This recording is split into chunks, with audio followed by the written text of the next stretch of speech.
The real story of a 93-year-old patient. He was already on dialysis. But then, the impossible happened. He was able to triple his kidney function. Mr. Chen, these new labs are incredible. Your GFR is up to 18.2. Oh, that is wonderful news, doctor. Truly a blessing. And he got off dialysis, all with a simple remedy.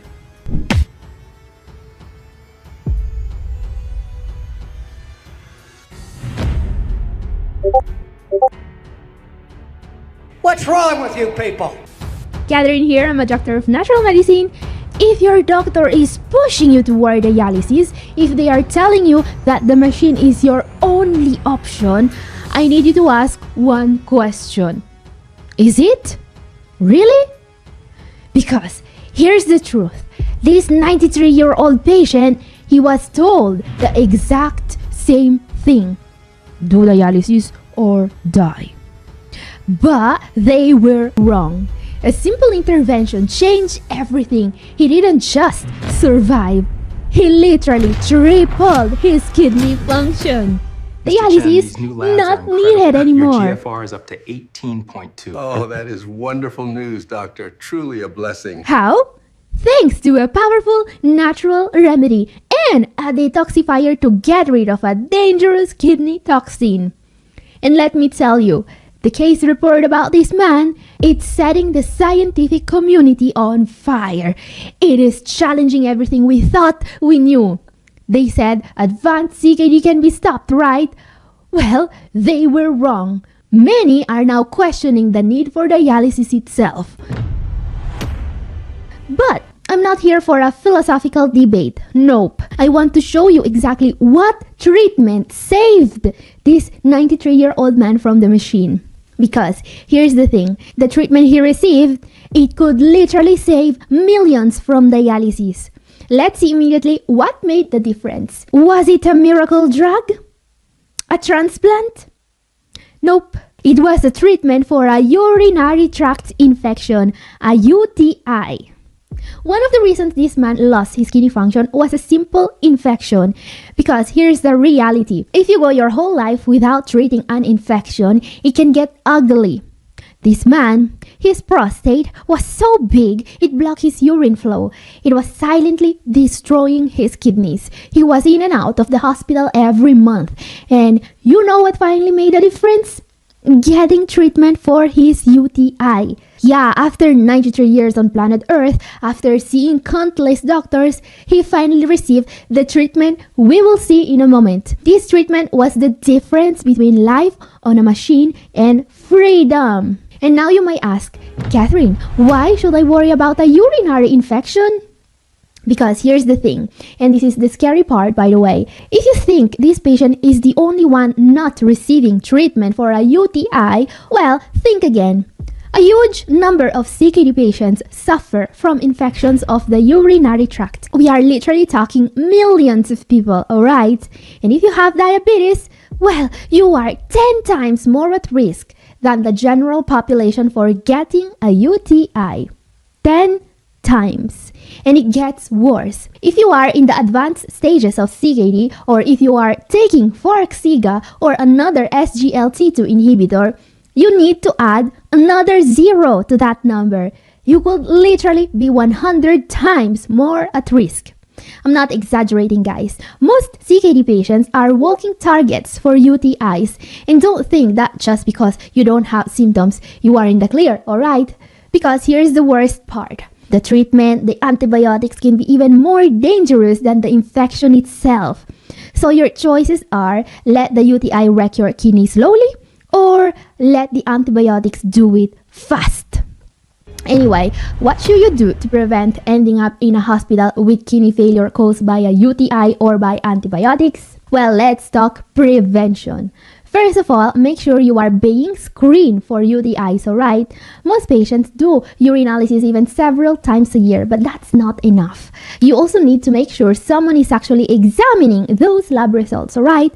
Because you won't believe the amount of new patients I see that come here with a UTI but with no one bothering to even tell them. Make sure you are not one of them. Second, if you had UTIs in the past, they are going to come back, alright? Keep this in mind because there is a combination of remedies that work. Yes, natural remedies that could actually save your kidneys. Let's see how. Let's talk about cranberry juice. Because back in the day, they used to recommend cranberry juice for UTIs. And yeah, it could help a little bit, maybe. But cranberry juice, it's not a very good solution. I don't really recommend it because you need to drink literally several cups of juice per day, every day, just to get some prevention. Cranberry juice is not going to treat a UTI, alright? Even if you drink 1 bottle per day. But luckily enough, today we evolved from those home remedies. We have studies. We even have protocols that can be used to prevent UTIs in CKD patients without the need for gulping down a bottle of juice every day. So here's what you need to do if you have recurring UTIs and you don't want to end up in dialysis. First of all, get started on a high-quality renal probiotic like my Renabiotic from Renabiotech. Yeah, Renabiotic doesn't just help lowering your creatinine, it can also help preventing UTIs. And guys, I personally recommend probiotics for the prevention of UTIs for almost a decade now. Yeah, this stuff works. And today, we finally know how probiotics prevent UTIs. Yeah, it turns out that a good renal probiotic doesn't just slow down kidney disease progression. It may actually prevent a UTI by increasing the amount of good bacteria in your gut. And those good bacteria will actually compete with the pathogenic strains that cause infections. More probiotics, less infections. It's that simple. Now, the other thing that can really make a difference here is the use of cranberry extract, not the juice, the extract. They are not the same. In fact, we know today that you need a pretty high amount of proanthocyanidins, the active compound in cranberries, to fight a UTI, way more than you can get from cranberry juice. Most studies use the amount of proanthocyanidins you see on screen right now. So if you are going to take a cranberry supplement, make sure they are certifying the amount of proanthocyanidins in the label.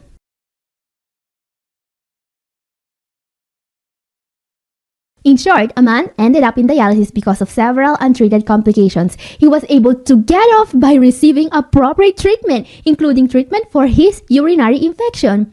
A good probiotic like Renabiotic and a cranberry supplement can really make a difference here. However, you also need a competent doctor that will read your lab results and guide you accordingly. Probiotics, especially my Renabiotic, are always safe. But if you have CKD, you want a healthcare professional to monitor you and give you the right cranberry supplement.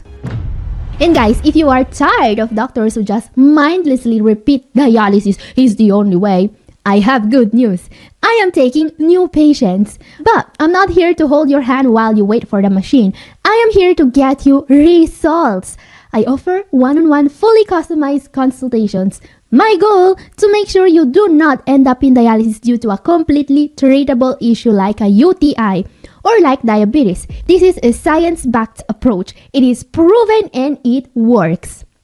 But I only have a limited amount of spots available and they go fast. If you are ready to stop managing your decline and start fighting for your kidneys, send me an email right now at Catherine@newhopeforkidneypatients.com or click the link in the description. Do not wait until it's too late. This is your chance. Okay guys, let's move on. Let's go more in depth about the treatment that just saved a 93-year-old man from dialysis. Because here's the thing, the next part of the treatment, it probably just saved this man's life. And it could save yours as well. Let's see why. So here's what happened in November 2023. Because when this 93-year-old man was hospitalized in November 2023, his potassium was so high, he was actually risking his life. So here's the thing, with a serum potassium level of 6.1, you need to go to the ER immediately. Because here's a fact about kidney disease not a lot of people know about. Most CKD patients lose their lives due to heart complications, not kidney disease itself. And you know what can cause your heart to stop? a potassium level above 6.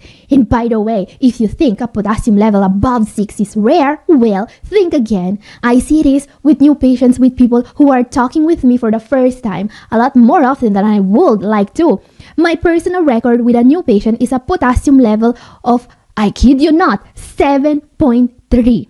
Yeah, I still have this in my email inbox, lab results from a patient with a potassium of 7.3. Can you believe that? Because I mean, it's not like this woman lived on Mars, alright? She had a doctor, more than one actually, but nobody informed her about a potassium level that was literally going to kill her. Not even the doctor that prescribed the lab tests. Nobody. I guess notifying a patient that their heart is about to explode is considered out of network by some insurance providers nowadays. Anyway, the truth is, I have a bunch of people randomly emailing me their lab results, and I got into the habit of, reading all of them. Why, you ask? Because I can save a life. I've seen dozens of CKD patients' lab results from people with untreated hyperkalemia, and in some cases, I had to tell them to go to the ER immediately. Yeah, that happened more than once. So yeah, imagine the irony. You email a naturopath you saw on YouTube because you aren't satisfied with your nephrologist, but instead of getting a supplement recommendation, you were told to call 911 immediately. Not by your doctor, by a naturopath on the other side of the globe. Because apparently in the US healthcare system, billing you for the labs is mandatory, but actually reading the results, that's a premium add-on feature most doctors didn't subscribe to. Anyway, let's talk about how to lower your potassium naturally. Let's save some lives, shall we? Because here's the thing. Having abnormal potassium levels is very common in CKD patients. So take a look at this. If you are examining your own lab results and you see a serum potassium above 5, it means you need to take action, alright? But wait a minute before you go throw out all the tomatoes, potatoes, and avocados from your pantry. Because here's the thing. Avoiding high potassium fruit and veggies, that's supposed to be the last resort, not the first line treatment. Here's what you need to know about high potassium levels. This is how you lower your potassium naturally. Now, before we even start discussing this, there's something you need to know about high potassium levels. Today, we have potassium binders that work, alright? They are very efficient and they have very few side effects, especially compared to what we had just 1 decade ago. So if you just don't have the time for this, you can simply go to your doctor and ask for a Lokelma prescription, alright? But let's say you want to solve this potassium issue naturally. And by the way, guys, pay attention to these tips. I've never seen a patient with high potassium that wasn't caused by one of these issues, alright? So first of all, make sure you are not constipated. Constipation isn't just bad for your kidneys. It can literally trap potassium in your body. And here's the thing, constipation is 1,000,000 times worse for your serum potassium than eating avocados and tomatoes. A fiber-rich diet and a gentle laxative, if needed, can get things moving and help you get rid of that extra potassium. Second, if you are diabetic, get your fasting blood sugar under control always. Uncontrolled diabetes doesn't just destroy your kidneys, it causes high potassium as well. Never skip your diabetes medications. Third, if you're on dialysis, make sure your dialysis is adequate. You are not supposed to have high potassium levels while on dialysis. It means someone is not doing their job properly at the clinic. Fourth, and this is the most important one, if you have high blood pressure, treat it holistically, not just with meds. ACE inhibitors are way more likely to cause high serum potassium in CKD patients than bananas. So before your doctor starts to cut healthy fruits and vegetables from your diet, make sure you are cutting all the sodium from your diet, right? Last but not least, make sure your serum bicarbonate is under control. If that's too low, it's a problem. That's metabolic acidosis, or too much acid in the blood. And it won't just destroy your kidneys, bones, and muscles. Nope, it will also cause high serum potassium. Think of metabolic acidosis like that toxic ex of yours who was not content enough with your money, your house, and your children and decided to take your dog too.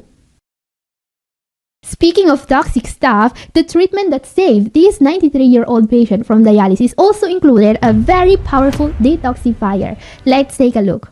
The other treatment this man received is a phosphorus binder.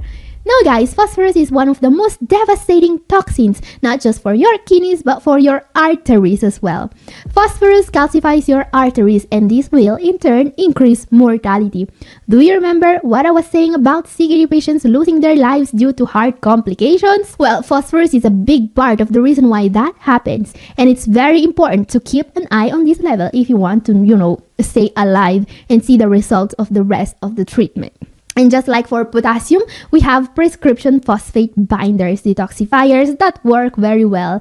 The most frequently used are either calcium carbonate, which is a supplement, or sevelamer carbonate, which is a prescription. Your doctor is supposed to, get you tested for phosphorus levels and give you the right prescription if this level is too high, possibly before you reach end-stage kidney disease.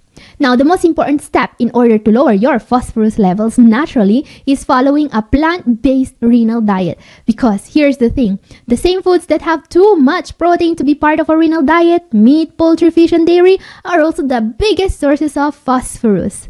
And I know starting a renal diet is not always the easiest thing to do, especially for the elderly and for people that are used to eat meat very frequently. So now you might ask, wouldn't doing dialysis be easier at this point? And this is a very important question, very relevant to the topic of today's video, especially for elderly patients. Why going through all this, the binders, the medications, the diet, just to avoid 2 or 3 dialysis sessions a week? Well, there is a big problem with dialysis. It doesn't really remove all the toxins as well as, real working kidneys, which is a problem because phosphorus, well, this toxin can literally stop your heart. And phosphorus is stored in your cells, not in your blood. So dialysis can't really remove this killer toxin as well as it should. And guys, this is a problem because here's the brutal truth about dialysis. If you are 65 or older, dialysis won't really prolong your life. It's true.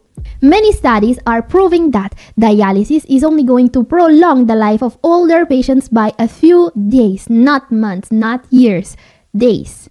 And yet, many patients are still being forced into dialysis by their doctors. They are being told that dialysis is the only option. It's not true. There are treatments, there are detoxifiers, and there's the renal diet. Those have been proven time and time again safer, more effective, and less invasive than dialysis, even for elderly patients.